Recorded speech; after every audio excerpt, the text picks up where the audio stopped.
Good morning, doctors. Today we'll be dealing with an important topic, which is antepartum hemorrhage. What's meant by antepartum hemorrhage? If you want to understand the meaning of antepartum hemorrhage, we have to divide the word into two parts, ante and partum. Partum means labor or delivery, so ante means before. All through the course of pregnancy, ante is before labor, intra is this means during labor, and post means after labor, from which we can understand the difference between the words of antepartum, intrapartum, and postpartum. And it's very important to understand these terminology because whenever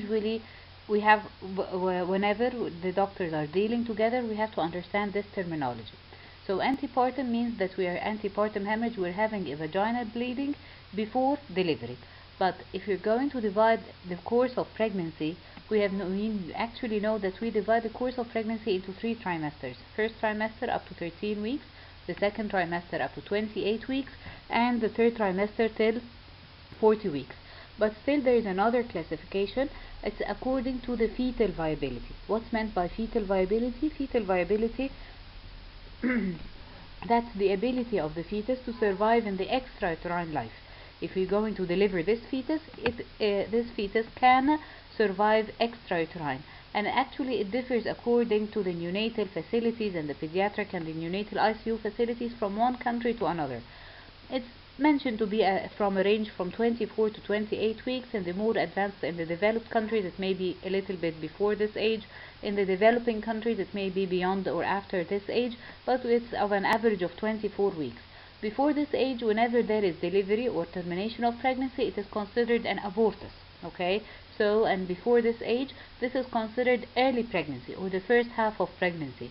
After the age of viability, which means after 24 weeks at which the baby can survive in the extrauterine life, this is considered late pregnancy or the second half of pregnancy. Okay, so antepartum hemorrhage, if you're going to rephrase the word of antepartum hemorrhage, this means any vaginal bleeding, it should be a source from the vagina, any vaginal bleeding occurring in the second half of pregnancy from the time of the fetal viability till delivery, and from 24 weeks up to 40 weeks.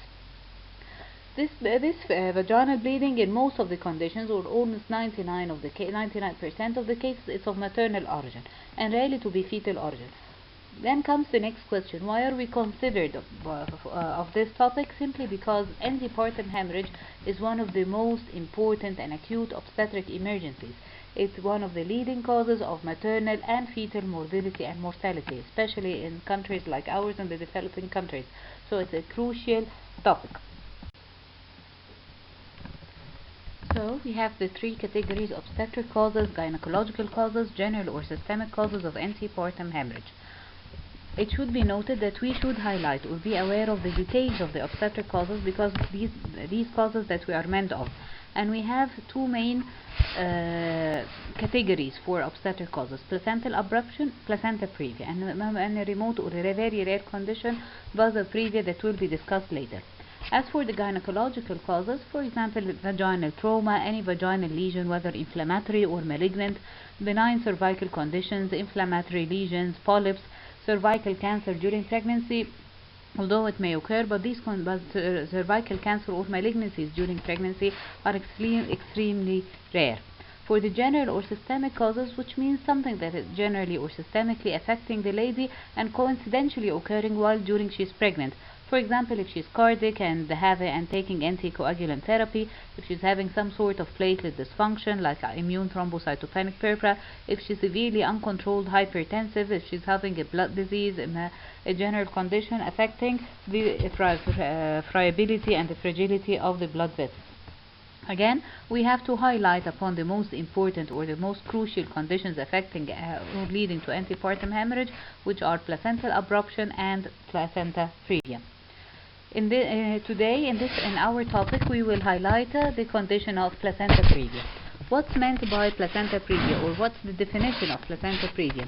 Well, placenta previa, this is a condition of antepartum hemorrhage, which again, this is a bleeding in the second half of pregnancy, after fetal viability, but before delivery. Simply because the placenta is it's a condition of placental separation of an abnormally located placenta. What's meant by abnormally located placenta or abnormally implanted placenta? Normally, the implantation of placenta, it occurs in the upper uterine segment, whether anterior or less common posterior wall, but it's 100% normally to be in the upper uterine segment. In such condition, in the placenta previa condition, this is not the case. The placenta is implanted or located in the lower uterine segment, whether partially or completely covering the cervix. And this is an abnormal place. This is not the normal place for the placental implantation during the course of pregnancy. As if it's like the presenting part.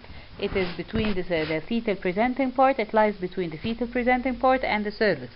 For example, if you are going to imagine in an imaginary condition that you're doing a vaginal examination, for the first thing that you will feel will not be the fetal presenting part, it will be the placenta, and this is totally abnormal.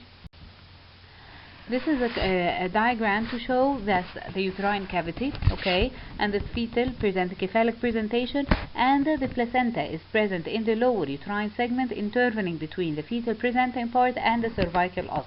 And here to highlight that's caused bleeding after 20 weeks or 24 weeks gestation. Again, why particularly at this we're highlighting this gestational age? Simply because before fetal viability we are considering it an abortion or bleeding in early pregnancy. It's a very different terminology. What's about the placenta previa? First, it's the most common cause. We should know that this is the most common cause ever of antepartum hemorrhage, okay? And because of its severity and increasing rates of occurrence and increasing rates of hemorrhage, that's a leading cause of both maternal and fetal morbidity and mortality. As for the incidence, it has been mentioned in the literature that it's about 0.5% of all pregnancy, and it represents about 20% of all causes of late obstetric hemorrhage. But to mention that nowadays, or in the recent era of obstetric practice, this incidence is progressively rising, and actually dramatically rising in the last 2 decades.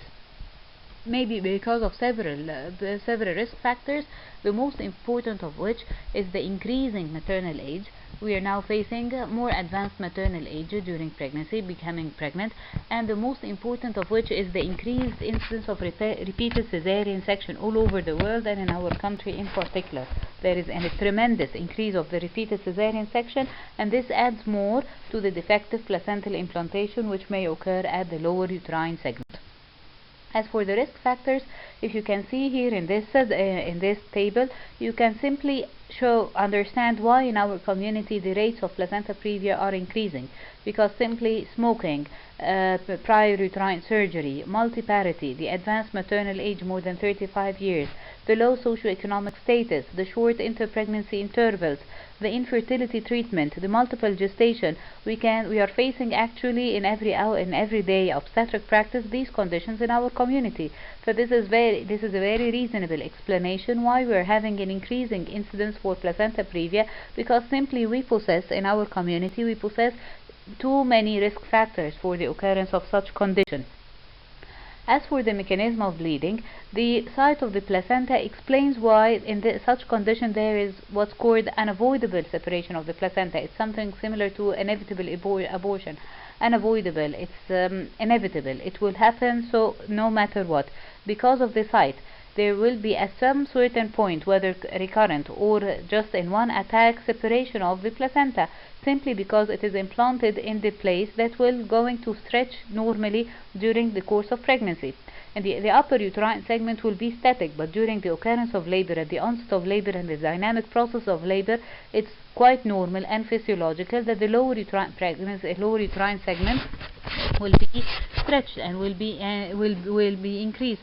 So the increase in size, and there will be separation of the will be dilatation and effacement of the lower uterine segment. So this explains why that the placental separation is unavoidable, and it will happen no matter what, whether gradually in minimal and recurrent conditions at the late 3rd trimester, and this explains the mild recurrent attacks of antepartum hemorrhage, or just once but sudden with the onset of uterine contractions, and this explains the conditions which exhibit rapid separation of the placenta and thus sudden severe bleeding. So the lower the placental implantation of the lower uterine segment, the earlier and the more severe patterns of bleeding. As for the and the classification. There are several classifications. Again, here we are highlighting the definition of placenta previa to be a condition in which the placenta is attached close to or covering the cervix. In either conditions, it's present abnormally in the lower uterine segment. The placenta previa occurs in about 1 in every 200 live births, and actually the number is increasing in the obstetric practice nowadays. There are three major types of placenta previa: total, partial, and marginal. The definition or the demarcation between these three different types depends upon the extent of covering the cervical os. First, the total placenta is the placenta which completely covers the cervix. There is no place out, there is no room out. It's completely covering the cervix. In case of partial, it is partially, as if it's the dilated cervix will be partially covered. Part will be spared and part will be covered by the placenta. In the marginal placenta previa, it's just that the tip or the edge, the margin of the placenta is reaching the cervical os. So that's one of the classifications: total, partial, and marginal. And why are we interested in classifying the placenta? Because this classification will affect the severity of the condition and the rate of obstetric hemorrhage whenever the presentation of the case occurs. That's another diagram, and in this diagram it's highlighting the amount of bleeding in relation to the classification. As we can see in the total or the central placenta previa, the amount of vaginal bleeding is much more than the partial placenta previa, and in terms of the partial placenta previa, the amount of bleeding is much more than the marginal placenta previa. In other words, the marginal placenta previa is the less serious condition, and that the total placenta previa is the most serious condition. That's another classification that we can consider them as major and minor. And why is it mentioned major and minor? Because the complete and the partial placenta previously discussed are considered major because they lead to major obstetric morbidity. As for the marginal or another condition low-lying, it will lead to minimal or minor obstetric morbidity. So that's why the complete and partial are considered major, the marginal and the low-lying are considered minor. The what's meant, we have discussed that the marginal placenta previa, at which the tip or the margin of the placenta is reaching the cervical os. What about the low-lying? The low-lying, it's not reaching the cervical os by any terms, but it is present in the part of it is present in the lower uterine segment in close proximity to the cervical os, in a distance of less than 1.5 to 2 centimeters, which makes it more liable to placental bleeding or hemorrhage while the placental separation occurs or when the onset of labor occurs. So that's why it's considered low-lying, but it's not the same condition as complete or partial placenta previa. There is another classification as regards the grades A, B, C, and D. A is the normal placenta, normally implanted in the upper uterine segment. B, it's like the marginal or the low-lying placenta, and in the lower uterine part of it is the lower uterine segment or reaching just the tip of the cervical os. C is partially covering the cervical os, and D is totally, and the worst of which is totally covering the cervical os. Okay, what about the clinical presentation? Let me discuss with you how these cases will be presented. The most important clinical presentation of these conditions is no presentation at all, to be no symptoms. And actually, this is the role of a good antenatal care program, and antenatal care surveillance is to pick up these cases before being presented. Okay, so that's very important. So the first and the most common symptom of the placenta previa cases is no symptoms, up to 1/3 of the cases, and they are picked up accidentally or during the routine antenatal care program by ultrasound. The other very classic presentation, recurrent, causeless, painless bleeding, and that's the most. So either we're dealing with two symptoms, either no symptoms at all or just bleeding. Now, let me ask you, is it a rule to have recurrent, causeless, painless bleeding? The rule is to have bleeding, yes, but not fulfilling these criteria. Sometimes it may not be recurrent. Sometimes it would be just a single attack during the onset of labor, okay, with the placental separation, very late in the late third trimester. Sometimes it's not causeless. It's related to intercourse or trauma, but this may be precipitated. Sometimes it's not that painless. If it's associated with uterine contractions or labor pains, there will be pain. But why are we highlighting, or why are we stressing about recurrent causeless painless bleeding? Because usually this is the rule in most of the conditions, and to differentiate it later on from the other most common presentation of antepartum hemorrhage known as placental abruption or accidental hemorrhage.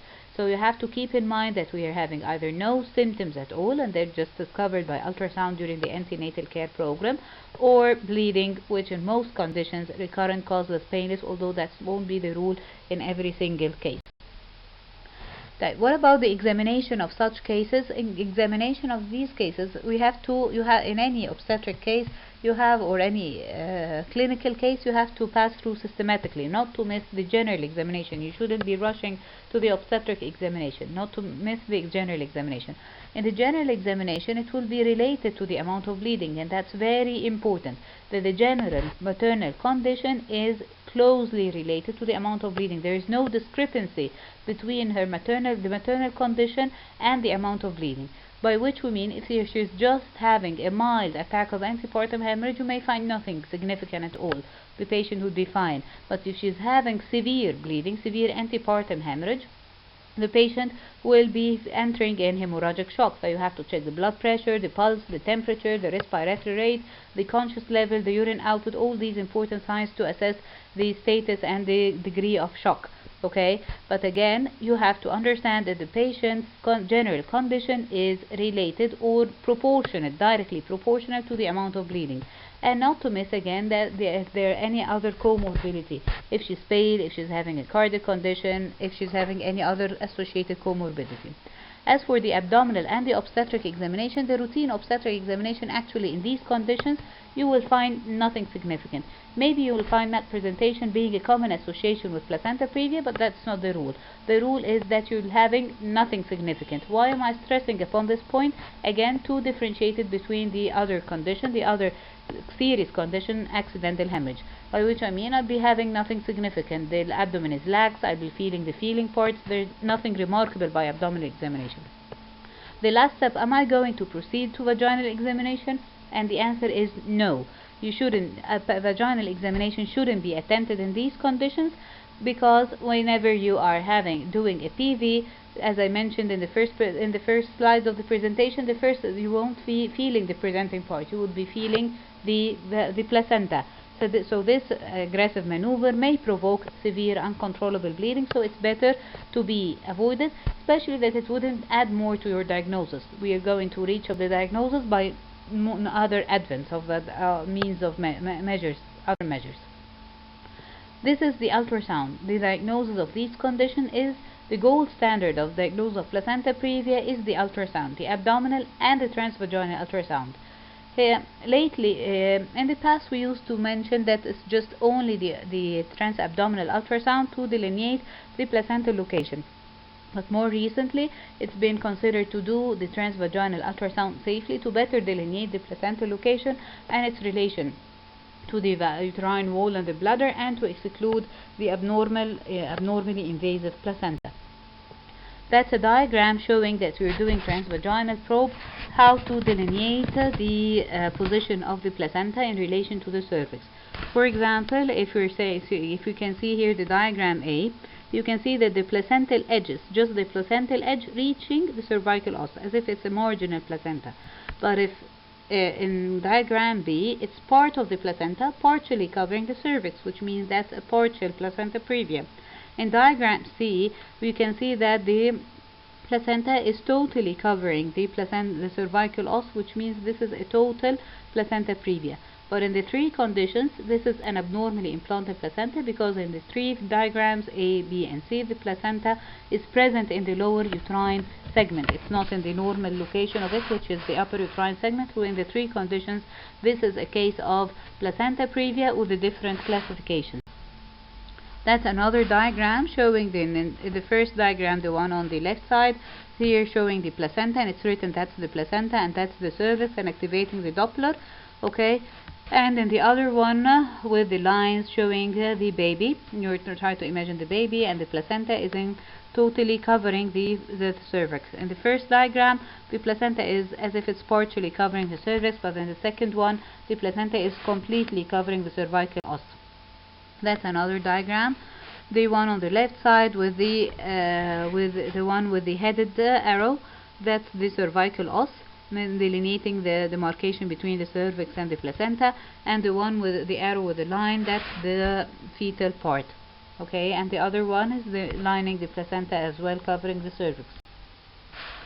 What about the maternal and the fetal risks and complications? Why are we so concerned about this condition, about the presentation, about the diagnosis, and about the education of such condition? Because whenever we're having a severe antepartum hemorrhage, the patient will be put on the track of hypovolemic shock with all its complications of DIC, the end stay. So that she is susceptible to hypovolemic shock and DIC. Even if she passed the condition of antepartum hemorrhage, she may be at risk of bleeding intrapartum during the delivery, which means that there is increasing risk of cesarean hysterectomy. And at the end, even if she has past antepartum, intrapartum, in the postpartum period, these cases are more prone to postpartum hemorrhage. By which I mean that these cases are prone to hemorrhage and obstetric complications all through the 3 stages of her delivery. Before delivery, antepartum may lead to hypovolemic shock or DIC. Intrapartum, during delivery or labor, we may be facing that there is increased risk of abnormally invasive placenta or increased risk of bleeding, so there is a risk of cesarean hysterectomy, which adds more to the maternal morbidity and mortality. And even after delivery, if she has been compensated and there had been no problem and the uterus is intact, but still she is in the postpartum period at risk of severe postpartum hemorrhage. Again, the fetal complications are increased all through, increasing the perinatal morbidity and mortality, and the most important of which is due to prematurity. Usually the fetus will not be affected that severe with mild or moderate antepartum hemorrhage in case of placenta previa, but will be affected more by the complications of prematurity. The management of antepartum hemorrhage due to placenta previa. There are several factors affecting the management in placenta previa. We have to consider the severity of antepartum hemorrhage and the maternal maternal and fetal well-being, both of them. We have to consider the gestational age at the time of diagnosis, whether this is term or preterm, and we have to consider whether the patient is present in active labor or there are no uterine contractions. Whenever we're taking a decision for the management of placenta previa, we have to keep in mind these 3 factors: the severity of bleeding in the maternal and fetal condition and well-being, the gestational age, the presence or absence of uterine contractions. The main lines of management will be accordingly. We have 2 lines of management: expectant management and active management. What's meant by expectant or conservative management? This means that I will keep the pregnancy as it is. I will continue pregnancy, but under certain conditions and certain precautions. What's meant by active line of management? That will end this pregnancy. We'll do a termination of pregnancy. So, expectant or conservative management means that we're going to we'll take the decision of continuation of pregnancy, and the optimal conditions to be taken into consideration is to keep the patient to be hospitalized and have bed rest, to preserve blood, cross and match blood for this condition, because whenever she's in another attack of bleeding, she might enter in a heroic attack of bleeding, and you won't have enough time to reserve blood. There should be close observation of the maternal general condition to make sure that she doesn't enter in another attack of severe bleeding. Her general condition is fine, to her pulse, her blood pressure, to correct her anemia, to do the fetal well-being tests on regular basis to make sure that there is no element of fetal compromise. And those who are not to forget that those unsensitized Rh negative women, they should be given a prophylactic dose of anti-D immunoglobulin to avoid later sensitization in further pregnancy. As for the active line of management, this means termination of pregnancy, and the rule is in such conditions is termination by cesarean section. There is no place of vaginal delivery in total and a partial placenta.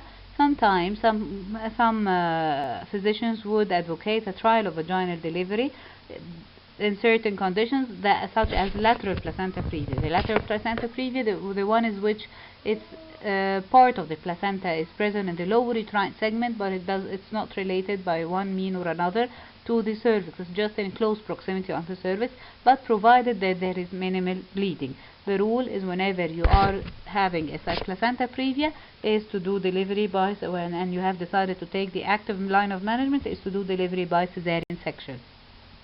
That's a diagram to illustrate the lines of management of placenta previa. If you're having severe bleeding, you will resuscitate the case and to do cesarean section no matter what.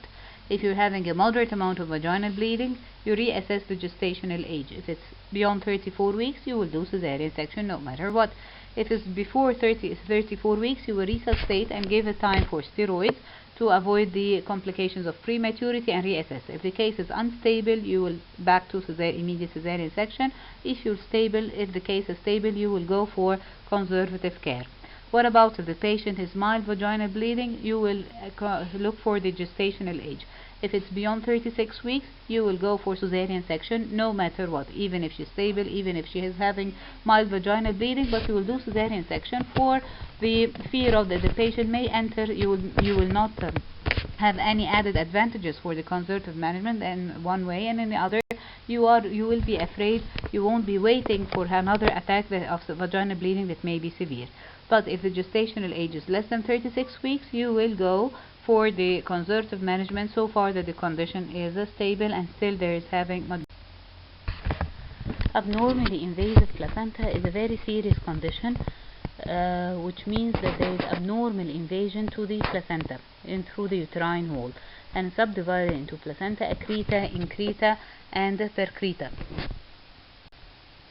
It's a very rare condition, but still nowadays we're having an increasing incidence in its occurrence, again due to the increased rates of cesarean section and the increased incidence of placenta previa, considered a fatal condition. That's a condition in which the placenta is abnormally adherent or even more worse invading the myometrium. The most common risk factor for this condition is placenta previa and a previous cesarean section scar. So we can advance a rule that whenever we're having a placenta previa condition in a previously scarred uterus, this means a placenta accreta till proved otherwise. The classification of accreta or increta or percreta according to the degree of invasion. If we're having the placenta to be just abnormally adherent to the uterine wall, okay, so this is considered a placenta accreta. If you're having that it's invading the uterine wall, invading the myometrium, so this is considered to be increta. If it's even bypasses the uterine wall and reaches to the serosa or even the nearby organs, pelvic organs, most commonly the bladder, so this is considered as placenta percreta. You can see here in the diagram, in the normal placental implantation, there is an interface. Placental myometrial interface, that's the endometrium, but in the accreta this interface is absent.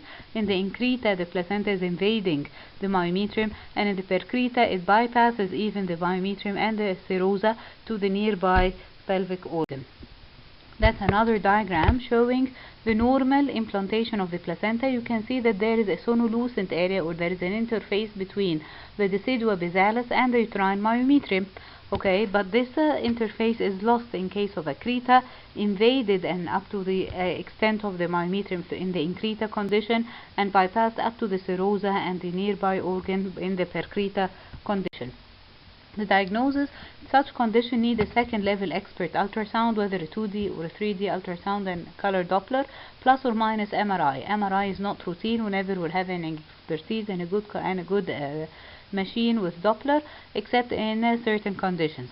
The ultrasound diagnosis depends on the absence of the plane of cleavage between the placenta and the myometrium, which means adherent or even the invasion towards the myometrium, together with the presence of blood lacunae, abnormal blood vascular spaces. Some cases in focal accreta will be accidentally discovered during labor, in which we have a retained placenta after delivery of the fetus. The ultrasound is very specific, but we need an expertise doing such diagnosis to demonstrate or to delineate the plane of cleavage, if there is plane of separation between the placenta and the myometrium, and the extent of invasion and the degree of placental invasion and the presence of the vascularity. These are other conditions, and the MRI may be needed in certain conditions to delineate the diagnosis. MRI here showing the placenta overlying the cervix with irregular outer contour and abnormal appearance. This indicates a uterine invasion. And here, to be compared with the MRI showing placenta overlying the cervix with a normal smooth overall contour, and there is no evidence of uterine wall invasion. That's the difference between the two images of MRI showing the abnormal placental invasion. That's a gross picture, a gross and a microscopic picture of the placenta accreta, and that's the operative field here to describe. In the ultrasound, that's an image of the abnormal placental lacunae and the vascular spaces, and that's the operative field that you may not even see the uterine wall. You will see the placenta bulging through the uterine wall. These are other images showing the operative field, demonstration of the appearance of the accreta. The management, the majority of the cases will require a cesarean hysterectomy as a life-saving procedure, and the ovaries are usually preserved in these conditions. The operation, the cesarean hysterectomy, should be done under certain precautions and prerequisites, preferably in a tertiary care center. Whenever you're having the availability or the access to a blood group, there is matching and availability of the patient's own blood group. To be the Rh negative cases are given anti-D immunoglobulin. The presence of enough fresh frozen plasma, and maybe the other blood group components. Multidisciplinary team in the management of such cases, because these are considered the most risky or one of the highest risk group of patients. In focal cases, there will be need a conservative procedure, but that's more difficult and will be needing a more experienced surgeon. Thank you.